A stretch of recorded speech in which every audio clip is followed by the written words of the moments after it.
Alright, real question, is f1.2 actually worth it? Or is this just an expensive hype? Because after shooting with this lens for weeks, I'm torn between settling for this or the newly announced 35mm f1.4 DG Mark II from Sigma.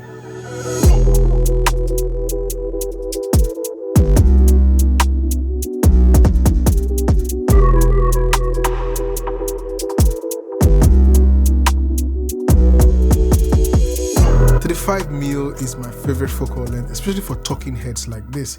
If you've been following me on this channel for a while, you know I've always used 35mm, mostly at f1.4.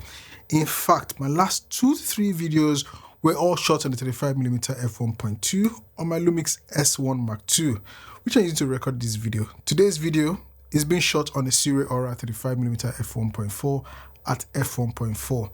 Now, for disclosure, Sigma sent me this lens to try out, which I've had for the past few weeks. Although I have to send it back in a few days, I want to share my honest thoughts with you guys. I was not paid to make this video and Sigma did not get to see this before it goes live. This lens launched in September 2025 and this is supposed to be one of the fastest and most premium 35mm lenses you can buy from Sigma. I had a friend try it out for photography and he found it difficult to take it off. He complimented the speed and sharpness of the lens.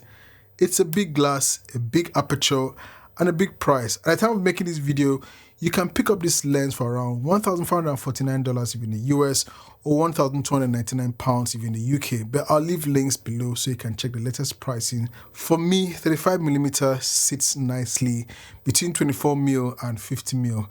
Whether you're shooting talking heads, documentaries, street portraits, B-roll or client work, it feels like a true all-rounder lens.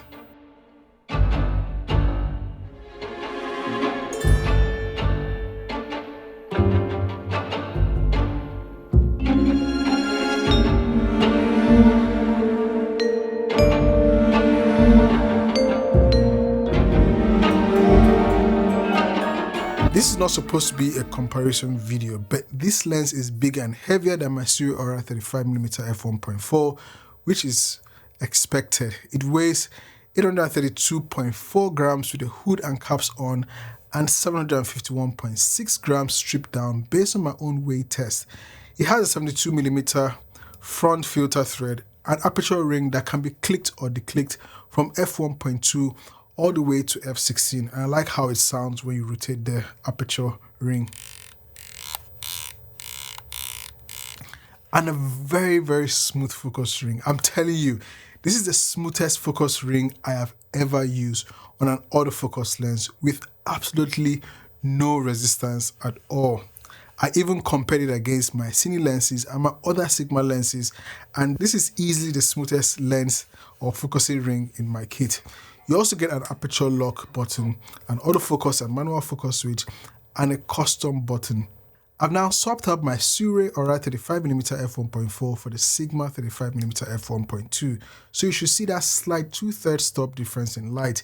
Even wide open at f1.2, this lens is clinically sharp. Some people love lenses that are this sharp while others don't.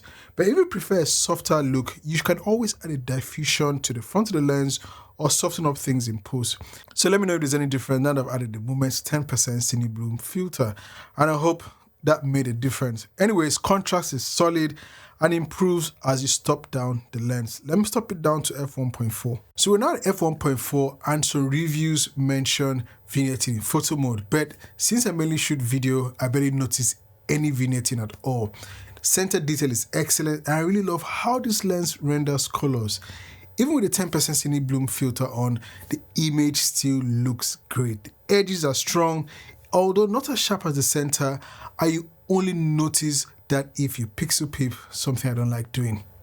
At f1.2, you also notice some cat eye bokeh, which becomes more rounded as you stop the lens down. For video creators, autofocus matters a lot, especially if you film solo and you have no one to help you pull focus. And already you can see there's a lot of companies now making anamorphic lenses with autofocus. So I think the future is autofocus.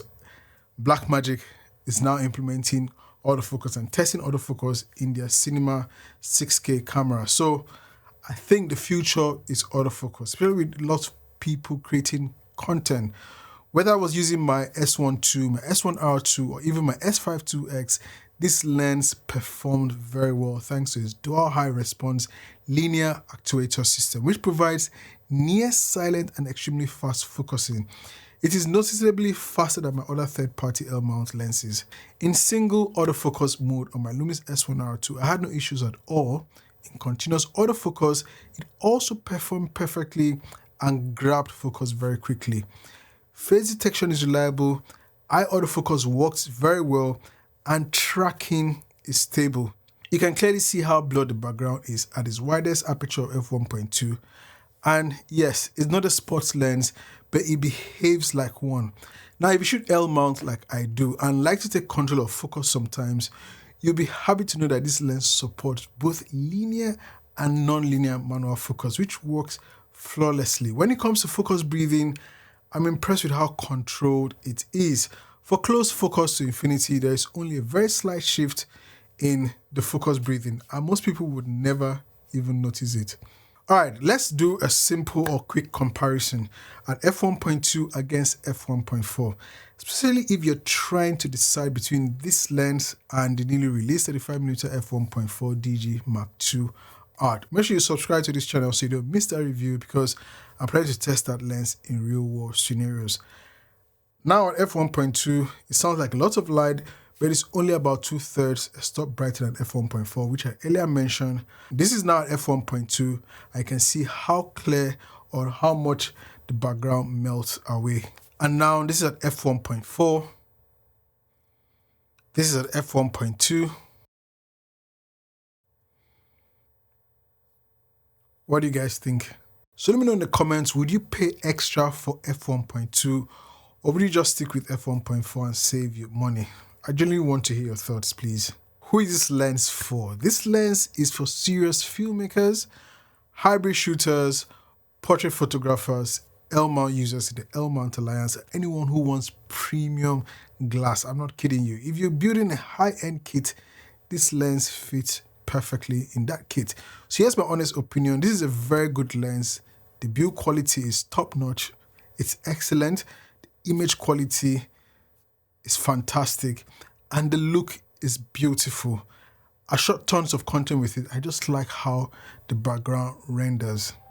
If you want to soften up its very sharp image, you can always add a bloom filter or any other filter to soften things, or you can do that in post like I earlier mentioned. This is a lens that works perfectly for hybrid shooters, portrait photographers, wedding photographers, or even videographers, even documentary shooters, and L-mount users who are building a premium setup. Now, I hope this video helped you to decide on the Sigma 35mm f1.2 DG Mark II Art. This is a very solid lens that delivers super sharp detail with a beautifully rendered background blur. As you notice, this review wasn't very technical, as I like to put filmmaking gear in real world shooting conditions to test and see, not just to sit down and just talk about the specifications of the lens. This is a lens that you should seriously consider, especially when you think about its autofocus speed, image rendering, weight, and build quality compared to its predecessor. If this video helped you, hit the like button, subscribe for more real world filmmaking content, and check the links in the description. It's your filmmaker. Thanks for watching. God bless and peace.